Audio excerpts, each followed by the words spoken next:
Welcome to the Global News Podcast on YouTube, where we go behind the headlines to focus on one story and why it matters. Today, we are looking at the continuing fallout of the release of more than 3 million Epstein files from the US Department of Justice and what could happen next.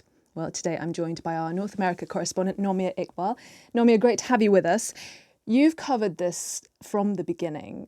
The latest release was huge, millions of files. Oh, it was massive, Julia. Yes, 3 million files. There were thousands of images, 2,000 videos, and it's so vast and it takes real time to go through them. So when you go on the Department of Justice website, it's really clunky. The search function isn't great. You'll put in a name and nothing sometimes appears. So you have to go into the different areas. There's all these data sets you go through bit by bit, and so much is redacted. There are so many images and videos without any captions, any context. So you have to sort of work out what it all means. And we do have BBC teams, as you know, verifying everything, trying to, analyse what it is to understand what these files mean. And so that's obviously taking a lot of time.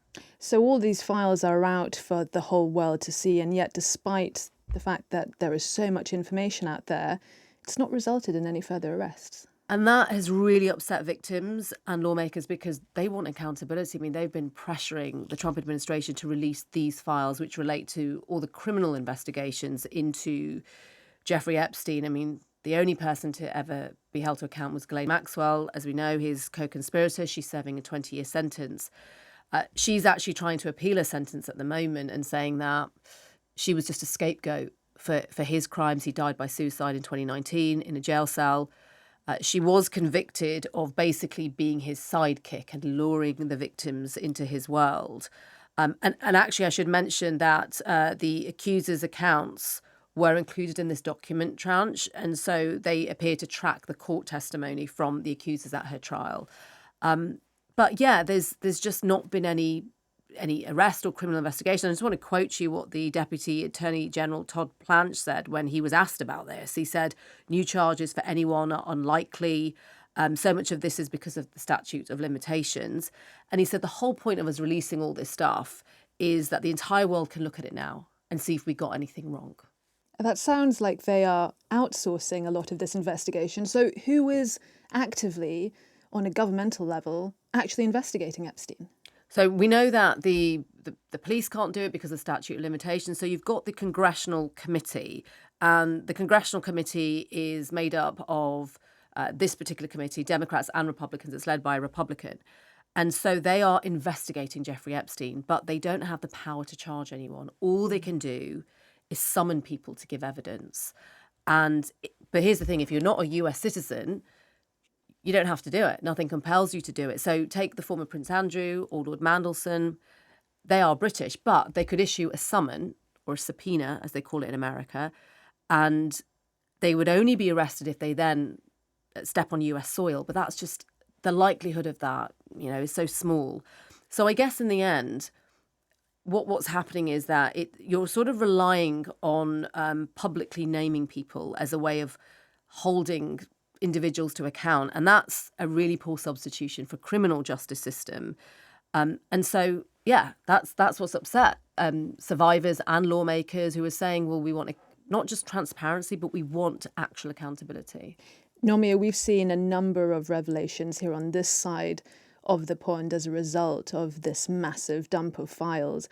I mean, as revelations continue, could there be another method for holding people accountable? Could new charges be brought despite the statute of limitations? I think if there was brand new evidence that was relevant, there could be an argument to open up these cases again. I mean, interestingly, Julia, in the files, there's evidence of potential indictments that had been made, and then they didn't go anywhere. And so there are all these questions around what were these indictments? Why didn't they go anywhere? What was stopped? So, and this is the whole thing, going through the file we're still trying to understand, what happened and what this means and what that means. And the Congressional Committee, alongside this, the Department of Justice is also doing its own work. And there might be a situation in which that could happen where there is this actual holding people to account. But so far, none of that's happening. I mean, it's worth remembering as well that Congress only passed this law that has now allowed us to have access to these files after President Trump was under huge political pressure to sign it. I mean, he's done a massive U-turn. He promised to release the files day one. And bear in mind, he could have done. As soon as he entered the White House, he could have just had the files released. But it took some time for that to happen.